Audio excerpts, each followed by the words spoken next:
Sorry, I've done a 256 feather, and today I've just drawn it out into that. It's a big chef knife. I didn't bother filming it because it's you know, it's what's the point, just on the press, on the hammer. They're really troublesome feather patterns for drawing them out. It's fairly easy on the anvil. They go well, but as soon as you put it on the press, it just starts to open it up. You've got to be really careful on the press with their feather patterns. So anyway, what I'll do is I'll turn this into a video. I'll show the cleaning up and the grinding of this feather and fitting the handle and everything. See what you think of that. Okay, so the knife's been heat treated and ground on the grinder, and it's around 63-64 Rockwell the edge. And what I've done, I've just softened down the spine slightly. Sanding this isn't really an option because the steel's just too hard really. What I've opted to do is to do it on the Waterstone. It'll make a nice job and give the knife a good finish. So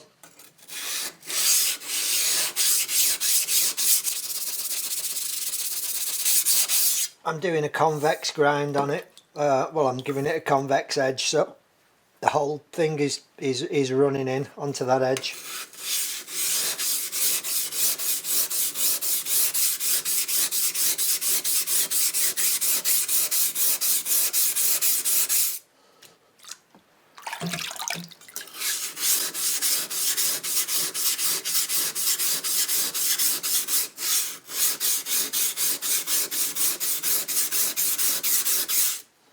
Probably take 45 minutes to get this done. So I will come back when I've done it. I'm just currently on the coarse side of the stone, and I will be back, guys, when I've got it finished. Well, I am just about done. All I'm going to do anyway. Took most of it off with the stone, with the fine side, and I went back on the grinder with just the Trizac belt, the Trizac Gator A45 grit, and just took some of the lines out of it and the marks and scratches, and that's all it's having. There are some marks on it, but it's going to have a prolonged etch, this. Most of them should sand out. Time to etch and have a look at the pattern now. Okay, let's have a look.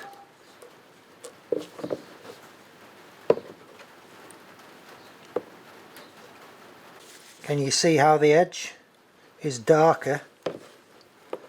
That's because the edge is harder. And now the spine is lighter in colour because the spine is softer. Damascus Chef is ready for the handle. What I have done is glue on some bone and some burl onto some black liners, and these will be further drilled, a peg through the bone and a peg through the back of the handle. May put another pin in the centre yet, but I'm just going to go and shape these now, and then we can get them fitted onto this handle. So I've just shaped and drilled the handles. They're just two offcuts off the side. You see how thin they are, and they're surprisingly strong, the way that bone is epoxied onto there. So yeah, the wood breaks before they bond in the bone. There's the handles. I've actually finished them. I finished the handle mainly because I'm now going to etch this handle so that you can see the Damascus on the spine of the knife there. So I'll get that in etch, get it cleaned up, get it in etch, and then I can pin and epoxy everything together. I've drilled in these little epoxy pegs. You can maybe see them there, countersunk them so the epoxy will run in, and they bond the bone and the wood better to the liner. Those little countersink put bigger areas, bigger blobs kind of epoxy against the scales as well, give them a good bond. And I've just etched the handle on this. To glue them on now, get 2 pins in it, and then mix my epoxy first. Use this little scale to weigh it out. About 2 grams is usually enough for a handle of each. So I need to put some heat on that epoxy. Means it runs in the means it mixes better for one thing, and it runs into them little holes better. Put some black dye in with the epoxy because it's having black liners on. Don't want to see any epoxy against the liners. Now's the time I wished I'd put my gloves on. I think I will, rather than get covered in epoxy. Could I possibly get any more epoxy on everything?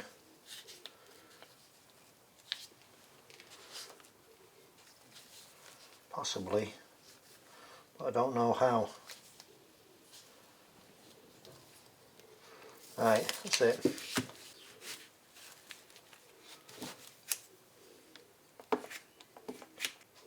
Yeah, squeeze them up, but not very tight at all, just kind of light finger pressure, just to push the epoxy out, and that's it. You can see the clamps aren't really tight. Put a bit more on that one. It's just best checking them, because as the epoxy squeezes out they become loose, and that's it. I'll reposition these clamps in a second and just wipe the epoxy off the bottom. Yeah, that will start to set up, that epoxy, in about an hour. Then I can give it another clean. Yes, the handle was all but finished before these pins and scales were epoxied on, and there's just literally these faces to finish up, so I'm just going to file the pins flush with the surface. And then just spend 5 minutes sanding down with various grits down to about 1,000 grits, and then I'll put some really fine micro mesh just to polish the wood. So put a final edge on this knife now, and the geometry of this blade is it was ground from the spine to the edge, and then a slight convex was put on the edge on the waterstone during the initial grinding. It has been etched, it's had probably 2 or 3 etches, but it will get a final etch before it goes off to the customer.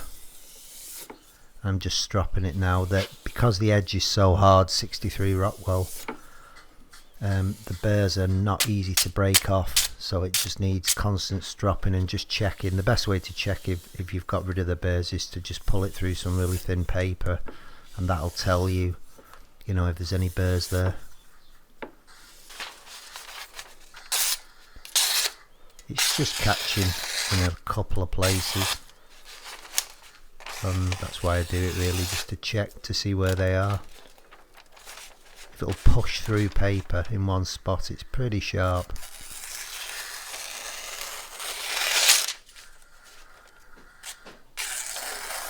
I just keep stropping and testing until I know that all the burrs are off and we've got a really fine edge. The spine of this knife is about 2.5 millimeters thick, and it just goes to a full flat to the edge, and like I say, then a very slight convex. So I'll just pull it over here a few more times. It'll need another buff and strop, but that's it's getting there now. You can see how easily that's cutting. So I'll put the first coat of oil on the handle now. gunstock oil. Doesn't need much because this barrel is already treated anyway.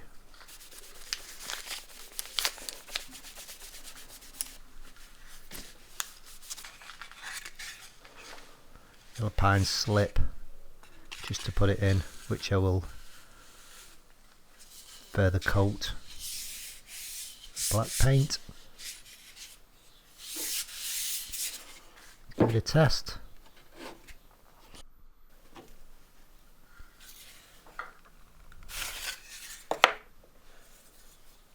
Trusty tomato. It's really, this blade weighs nothing, believe me, and it's literally falling through this tomato under its own weight.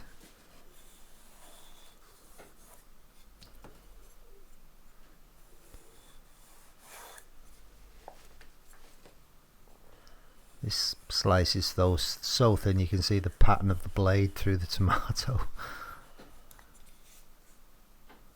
But the food release is really good with that convex edge. You can see it's not sticking to it. It's pretty good, and it's quite a complex kind of grind, if you like, and edge geometry just to aid food release, so everything's not sticking to the blade.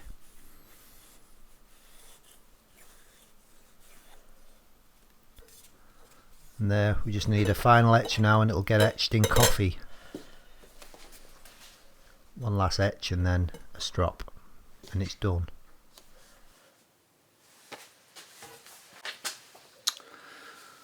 There it is, guys. I've made this little wooden case out of yellow pine to keep it in.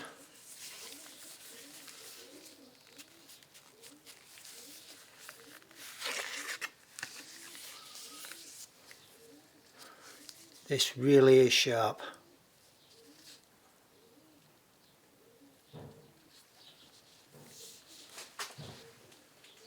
Beautiful timber.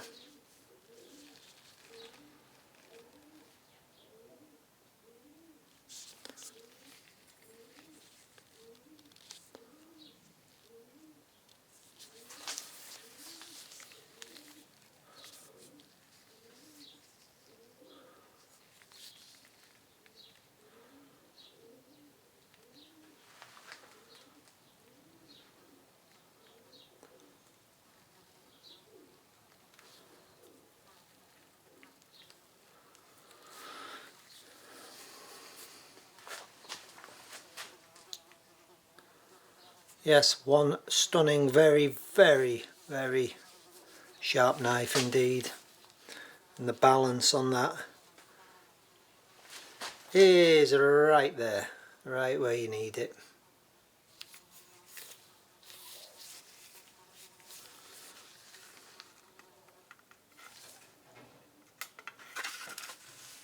Won't even bother shaving my arm with it because there's no hair left. And that little camp knife, which I've also just finished in elm burl, come out really nice with the mosaic pins on. This one's up for sale if anyone's interested. I'll be making a little sheath for it this week as well. This will no doubt be going on my website, or you can contact me through YouTube or by email, losharrop@live.com. Right guys.